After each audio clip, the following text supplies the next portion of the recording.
आप सभी का स्वागत है एक्सीलेंट स्टडीज़ में। तो पिछले लेक्चर में हमने पढ़ा था कि हम कैसे आउटपुट को शो करते हैं टू द यूज़र, और इस लेक्चर में हम पढ़ेंगे कि how to take input from the user directly from the keyboard. So in order to take input from the user directly from the keyboard we have scanf function. So what scanf function do? So इसकी statement में लिखवा देता हूँ। So in order to take any input, either it is integer type, either it is decimal type, either it is character, from the user directly from keyboard, that is nothing but external device, okay. So आपको पता है कि कभी भी हम किसी input को provide करवाते हैं तो हमें उसका एड्रेस पता होना चाहिए। सपोज मैंने कुछ अमेज़न से मंगाया और डिलीवरी वाला मुझे डिलीवर करने आ रहा है मेरा प्रोडक्ट। सो वो क्या देख के आएगा? वो देख के आएगा कि इसका एड्रेस क्या है, कि कहाँ ये रहता है, उसी लोकेशन पे वो हमें डिलीवर करेगा। सो यूज़र जब वैल्यू इनपुट करवाएगा तो इनपुट जो वैल्यू होगी वो कहाँ जाएगी, किस एड्रेस पे जाएगी, वो पता होना चाहिए। सो यहाँ पे बहुत इंपॉर्टेंट रोल प्ले करता है एड्रेस। सो हम जो भी वेरिएबल डिक्लेयर करते हैं, चाहे वो इंटीजर टाइप का हो, चाहे वो फ्लोट टाइप का हो, उन सब का एक एड्रेस होता है। मान लो मैंने एक वेरिएबल डिक्लेयर करा इंट वेर वेरिएबल का एक मेमोरी बन गया, मेमोरी स्पेस बन गया। कितने बाइट का? इंट है तो 2 या 4 बाइट का होगा। और पर इसका एक और चीज़ होता है एड्रेस। इस वेरिएबल का एड्रेस भी होगा और वो होगा हेक्साडेसिमल में। सपोज इसका एड्रेस है 0x153, क्योंकि हेक्साडेसिमल लिटरल हमने पढ़ा था, जब भी स्टार्ट होता है 0x से होता है। सपोज इसका एड्रेस ये है। सो यूज़र जब इनपुट करवाएगा कोई भी वैल्यू तो इसका एड्रेस देख के ही करवाएगा। बिना इसके एड्रेस के यूज़र इनपुट नहीं करा सकता इस वेरिएबल में कोई भी वैल्यू, चाहे वो इंटीजर टाइप की हो, चाहे वो डेसिमल टाइप की हो, चाहे वो फ्लोट टाइप की हो। तो अब हम एक एक करके पढ़ेंगे कि स्कैनफ फंक्शन को कैसे यूज करते हैं to take input from the user directly from the keyboard by using address. So इसको हम कैसे रिप्रेजेंट करते हैं? एड्रेस ऑपरेटर से। ये एड्रेस ऑपरेटर होता है। ये कौन सा ऑपरेटर होता है? Address operator. सपोज मैंने लिख दिया एड्रेस ऑफ वेयर। इसका मतलब क्या है? इसका मतलब है 0x153। तो इसका मतलब आपको पता होना चाहिए क्या है, क्योंकि हम यूज करने वाले आगे प्रोग्राम में।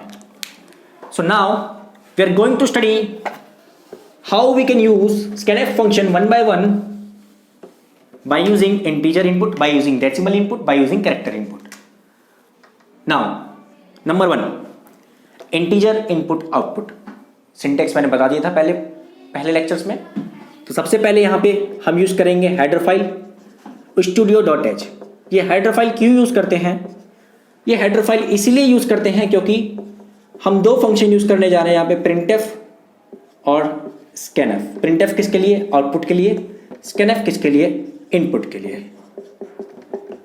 ये हमने पहले बता दिया था और स्कैनफ हमने अभी बता दिया कि ये इनपुट के लिए यूज होगा। तो इन दोनों फंक्शन को कॉल करने के लिए जो हेडर फाइल यूज होती है वो होती है #include studio.h। बिना इसके हम इन दोनों को कॉल नहीं कर सकते। अगर हमने ये लगाया नहीं प्रोग्राम में तो क्या करेगा कंपाइलर? हमें क्या दे देगा? Error. Very big mistake, error. आपका प्रोग्राम रन नहीं करेगा, आपको लगेगा कि हमने गलत लिखा है। So in order to avoid error we use studio.h header file to call printf and scanf function because the declaration of these function is present in studio.h header file. Now let me go towards the program. Now header files has been done. Now main function खुलेगा, int main braces open braces close, syntax है ये, and return 0 semicolon. Now हमें क्या करवाना है? Input करवाना है एक इंटीजर वैल्यू। तो हमें इंटीजर टाइप का वेरिएबल बनाना पड़ेगा। सपोज मैंने बना दिया इंट टाइप का variable var semicolon. So var नाम का एक स्पेस बन गया, एक स्पेस एलोकेट हो गया मेमोरी में। कितने बाइट का? 2 या 4 बाइट का। ये हमने पहले पढ़ लिया था, दोबारा बता दिया मैंने। अब हमें क्या करना है? इनपुट लेना है from the user directly from the keyboard. तो सबसे पहले printf करते हैं और यूजर को बोल देते हैं कि please enter integer value to the variable var. मान लो मैंने ऐसे लिख दिया, to the variable var. So जब भी हम इसको रन करेंगे, जब हम पूरा लिख लेंगे उसको रन करेंगे तो हमें क्या दिखाएगा यहां पे, प्लीज एंटर इंटीजर वेयर तक, यहां तक हमें दिखाएगा। ओके, दिखा दिया इसने। नाउ अब हम यूज करेंगे scanf function to take input from the user directly from the keyboard. So हमने बताया कि जब भी हम यूजर को या यूजर से इनपुट लेते हैं कोई वैल्यू, सपोज मैं इंटीजर वैल्यू ले रहा हूं 5, इनपुट करवा रहा हूं 5। सो 5 क्या होगा, जब कंपाइलर में जाएगा through the user by the keyboard when we are inputting the value, ये 5 क्या है, human language, that is nothing but decimal language. और कंप्यूटर कोई और लैंग्वेज समझता है तो कंप्यूटर को समझना होगा कि ये 5 क्या बता रही है, ये क्या चीज है। तो उसके लिए हम क्या यूज करेंगे, फॉर्मेट स्पेसिफायर। ठीक है, तो हम यूज करेंगे यहां पे %d format specifier to convert the input 5 to that language that computer understand. Okay, और कहां पे हमें स्टोर करवाना है, वेरिएबल के एड्रेस पे। सो एड्रेस ऑफ वेरिएबल। ओके, क्योंकि हमने पहले ही बता दिया था कि डिलीवरी वाले को अगर डिलीवर करना है तो उसका एड्रेस पता होना चाहिए। तो एड्रेस ऑफ वेरिएबल, इस ऑपरेटर को बोलते हैं address operator, address operator. Okay, या एम्परसेंड बोल सकते हैं, एम्परसेंड। सो ये हमने इंटीजर वैल्यू इनपुट करवा ली फ्रॉम द यूजर, और यूजर ने सपोज इनपुट कर दिया 5। नाउ अब हम प्रिंट करवा देते हैं वही वैल्यू जो इनपुट ने यूजर से इनपुट करी है हमने। सो इसके लिए दोबारा से हम फॉर्मेट स्पेसिफायर यूज करेंगे, क्योंकि अब वो लैंग्वेज किस लैंग्वेज में कन्वर्ट हो चुका है 5, वो कंप्यूटर लैंग्वेज में कन्वर्ट हो चुका है। अब उसको वापस कन्वर्ट करेंगे ताकि हम देख पाए कि वो 5 ही है। So %d double quotes comma where.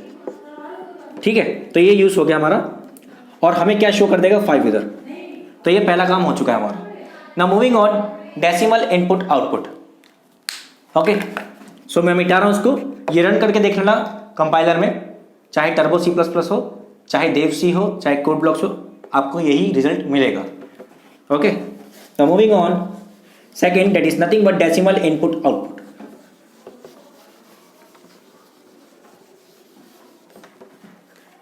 Decimal input output. So same syntax, header file #include studio.h int main braces open braces closed return 0। सो यहां पे हमें क्या करवाना है, डेसिमल वैल्यू करानी है इनपुट फ्रॉम द यूजर। सो हम क्या करेंगे, फ्लोट टाइप का एक वेरिएबल बना लेंगे वैर, क्योंकि हमें पता है अगर हमें डेसिमल वैल्यू इनपुट करानी है तो हमें क्या डाटा टाइप चाहिए, फ्लोट। सो वैर नाम का एक स्पेस एलोकेट हो जाएगा मेमोरी में, और कितने बाइट का होगा, 4 बाइट का। इसमें कैसी वैल्यू आएगी, डेसिमल वैल्यू आएगी। सो अब हम यहाँ क्या कमांड यूज करेंगे, प्रिंट कमांड। अब हम बोलेंगे यूजर को कि please enter decimal number, double quotes, parenthesis close, semicolon. Now scanf. अब मान लो ये आउटपुट स्क्रीन है और ये इनपुट, ये रिटर्न आ गया यहाँ पे, please enter blah blah blah number. So user ने क्या एंटर करेगा, यूजर डेसिमल वैल्यू यहाँ पे, सपोज यूजर ने एंटर कर दी 3.5। सो यूजर एंटर करेगा 3.5, और कंप्यूटर को समझने के लिए हमें क्या यूज करना पड़ेगा, फॉर्मेट स्पेसिफायर। ये आखिरी बार बता रहा हूं। सो यहाँ पे हम क्या यूज करेंगे, फॉर्मेट स्पेसिफायर। तो फ्लोट टाइप का फॉर्मेट स्पेसिफायर क्या होता है, %f, and here f is nothing but lower case. So %f double quotes comma और एड्रेस ऑफ वेयर वेरिएबल, क्योंकि जब भी इनपुट होगा, कहां इनपुट होगा, उसके एड्रेस पे, उस वेरिएबल के एड्रेस पे जहां पर वो वेरिएबल स्टोर हुआ है। ओके, तो ये हो गया हमारा दूसरा कमांड स्कैनफ का। अब करते हैं आउटपुट। क्या आउटपुट करना है? वही आउटपुट करना है जो डेसिमल नंबर हमने इनपुट करवाया है from the user directly from the keyboard. Now print command use करेंगे क्योंकि आउटपुट करना है। इनपुट के लिए स्कैनफ, आउटपुट के लिए प्रिंटफ। ठीक है, याद होना चाहिए आपको। दोबारा से फॉर्मेट स्पेसिफायर यूज करेंगे क्योंकि अब वो लैंग्वेज किस में कन्वर्ट हो चुकी है? कंप्यूटर लैंग्वेज में। फिर दोबारा से कंप्यूटर लैंग्वेज से ह्यूमन लैंग्वेज कन्वर्ट करेंगे और उसको स्क्रीन पे शो कर देंगे कि हमारा इनपुट था। So percentile F double quotes comma variable where, तो यहां पे क्या शो कर देगा हमें? 3.5।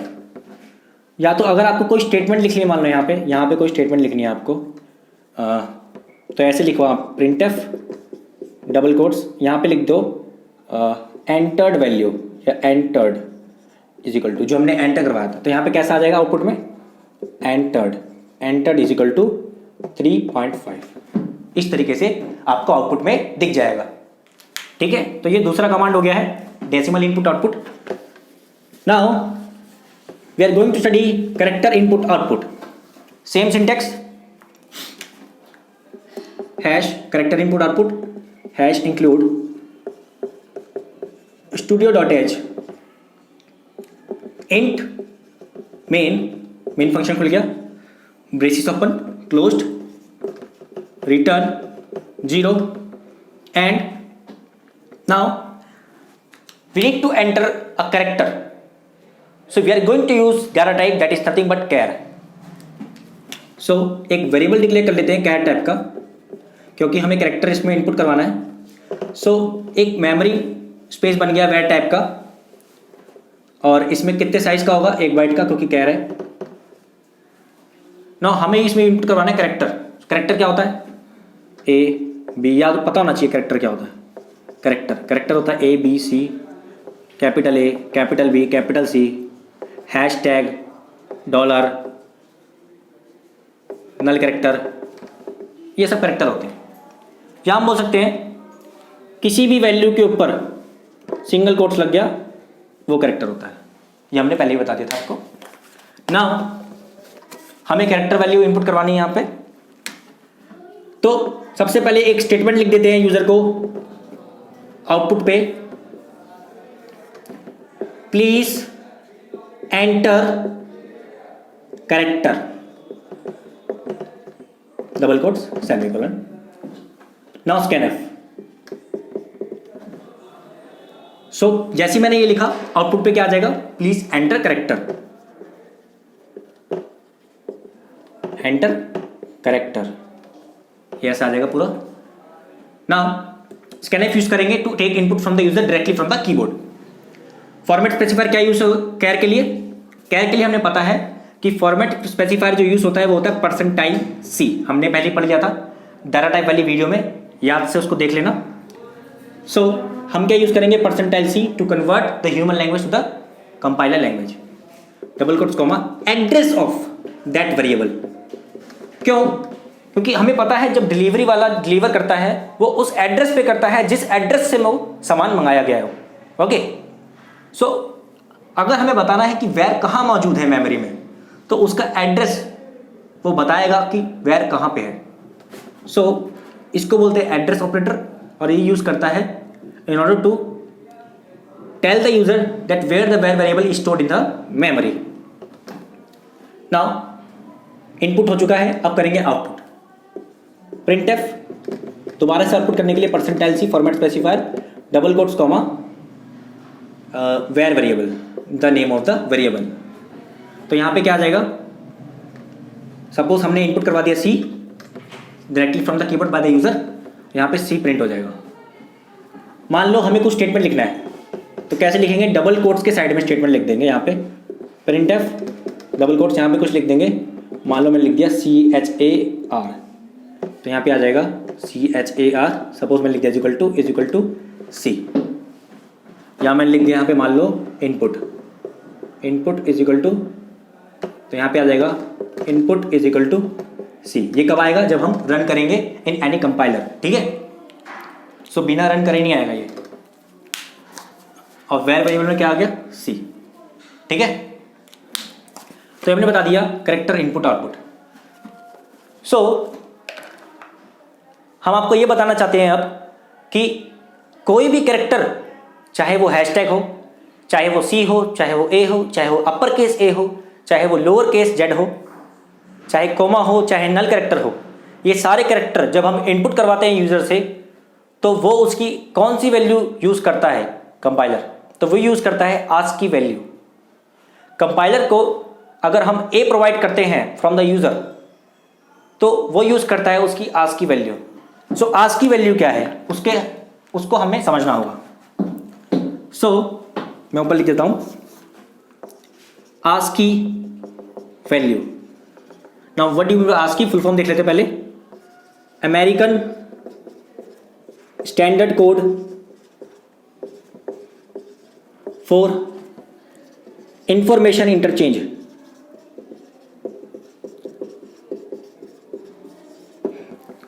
अब 1 2 3 4 डेसिमल वैल्यू को तो हम हेक्साडेसिमल में चेंज कर सकते हैं, पर कैरेक्टर को कैसे चेंज करेंगे ये सोचा आज तक किसी ने? तो कैरेक्टर के लिए एक स्पेसिफिक वैल्यू आस्की ने बना रखी है। आस्की क्या है? American standard code for information interchange. So जब भी हम कंपाइलर को ए प्रोवाइड करेंगे, चाहे वो लोअर केस हो, चाहे वो अपर केस हो, चाहे कोई भी कैरेक्टर प्रोवाइड करें, तो कंपाइलर को क्या समझेगा? उसकी एक वैल्यू। मान लो हम लोग small a to small z provide करवा रहे हैं कंपाइलर को, तो उसको क्या लगेगा कि हमने क्या प्रोवाइड करवा दिया? 97 टू 122। मान लो हम capital A to capital Z provide करवा रहे हैं फ्रॉम द यूजर, तो उसको क्या लगेगा? क्या वैल्यू प्रोवाइड हुई है? उसको लगेगा 65 टू 90 प्रोवाइड हुई है। ओके, सो अभी हमने क्या एंटर करवाया था? सी। सो यूजर को क्या लगेगा? A B C 97 98 99। ओके, तो यूजर को क्या लगेगा? हमने क्या इसको दिया है 99 वैल्यू। ओके, यूजर मतलब कंपाइलर को समझ आएगा कि वो कैरेक्टर नहीं है, एक वैल्यू है। मान लो सी की जगह मैं दे देता हूं डी। सो ए क्या है यहां पे? ए है 97, बी है 98 हो जाएगा, सी 99 और डी हो जाएगा 100। सो कंपाइलर को क्या लगेगा कि ये 100 वैल्यू प्रोवाइड करी है। मान लो मैंने प्रोवाइड कर दिया अपर केस में ए, मतलब कैपिटल ए। सो कंपाइलर को क्या लगेगा? हमने क्या प्रोवाइड करा है? 65, क्योंकि ए है 65, बी है 66 और कैपिटल जेड है 90, मतलब चलता रहेगा +1 होकर इंक्रीमेंट से। मान लो हमने प्रोवाइड कर दिया जेड, तो कंपाइलर को क्या लगेगा? 90 हमने प्रोवाइड करा है। ओके, तो हर एक चीज की एक वैल्यू आस्की ने बना रखी है, American standard code for information interchange. So मान लो हमें वैल्यू देखनी है कि जेड की क्या वैल्यू है जो आस्की ने प्रोवाइड करी है। ठीक है, सो उस वैल्यू को देखने के लिए हम क्या यूज करेंगे? Format specifier. क्यों? क्योंकि यार ये जो वैल्यू है ये कौन सी वैल्यू है? ये इंटीजर वैल्यू है, आपको साफ पता चल रहा होगा। 97 is integer, 1 to 2 is integer. So ये कौन सी वैल्यू है? Integer value. सो अगर हमें इंटीजर वैल्यू को देखना है from the compiler to the human, तो कैसे देखेंगे? By using percentile D format specifier. So we are going to see the value of capital Z by using percentile D format specifier. तो क्या करेंगे? Printf statement फिर लगाएंगे यहाँ पे, double quotes value is equal to, मान लो मैंने ऐसे लिखा कोई statement, percentile D double quotes comma where. तो अब हमें क्या देगा यहाँ पे? वैल्यू। दो स्टेटमेंट पहले से लिखी है, एक स्टेटमेंट और हो जाएगी। वैल्यू इज इक्वल टू क्या आ जाएगा यहाँ पे? जेड की क्या वैल्यू है? 90, और ये वैल्यू कौन सी है? आस्क की वैल्यू। तो यहाँ पे मैं ये भी लिख सकता हूँ प्रिंटफ से पहले, प्रिंटफ डबल कोट्स आस्क की, और यहाँ पे क्या आ जाएगा फिर? आस्क की value is equal to Z की क्या है? 90। सो यहाँ पे क्या आ जाएगा? 90। सो अगर हमें आस्क की वैल्यू देखनी है किसी की भी तो हम ऐसे देख सकते हैं। ठीक है, सो ये था और about today's lecture of the scanf function, that how to take input from the user directly from the keyboard. So मिलते हैं हम अगले लेक्चर में।